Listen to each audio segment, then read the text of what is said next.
C'est qui cette dame, Gaëlle Nohan? C'est celle qui a écrit La part des flammes. La part des flammes, ça a été un énorme succès auquel on a un petit peu contribué, mais bon, elle a énormément de talent et moi je suis très, pas sceptique, mais je suis méfiant. Vous savez, les excellentissimes romans, les premiers romans, je suis un peu méfiant des deuxièmes. Et là, elle nous donne un livre absolument... Bah, c'est pareil, c'est un page-turner, hein. Une fois que vous avez commencé, vous ne lâchez pas. Vous faites pas, enfin, n'ayez pas peur, c'est sur Robert Desnos. Alors Robert Desnos, moi je suis pas poète, la poésie c'est pas trop mon truc, je connais hein, comme ça, mais sans plus.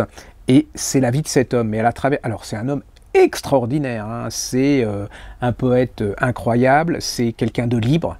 C'est quelqu'un qui ne va pas se laisser embrigader, c'est quelqu'un qui a du caractère, c'est quelqu'un de fou, c'est quelqu'un qui va tomber amoureuse de femmes, d'amour pour ainsi dire impossible, d'amour possible aussi, de femmes extraordinaires qui sont souvent perdues dans la drogue, qui sont à elles seules des personnages incroyables. C'est Montparnasse, hein. C'est Montparnasse, pareil, d'avant-guerre. C'est l'horrible André Breton, vous savez, le père du surréalisme, qui est une espèce de facho intellectuel qui disait exactement ce qu'il fallait faire, qui était vraiment idéologue et qui virait les gens qui faisaient un peu souvent de l'ombre. Hein.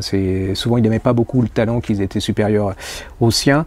Et Desnos a au moins cette chose incroyable, c'est qu'il va prendre sa liberté. Vous allez croiser Aragon, vous allez croiser Picasso, vous allez croiser des gens incroyables.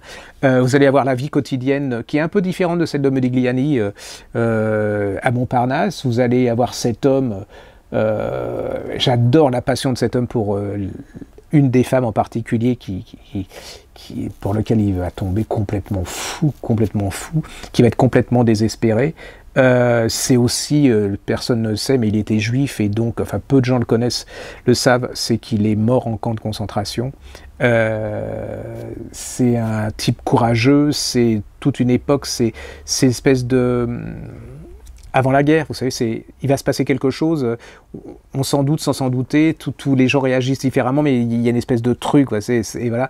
Et c'est un livre extraordinaire. Si vous avez aimé La part des flammes, vous allez adorer La légende d'un dormeur éveillé. En plus, ce qui est super bien, c'est que ça m'a donné envie, je dirais pas de relire Robert Desnos, parce que je l'avais pas lu. Donc, et j'ai par contre lu aussi les poèmes qu'il a fait pour les enfants, qui sont des petites merveilles d'humour. Alors si vous avez des enfants, vous allez chercher des poèmes de Desnos, je crois que ça existe en folio ou quelque chose, enfin dans des éditions pas chères, et vous allez voir, c'est à mourir d'humour.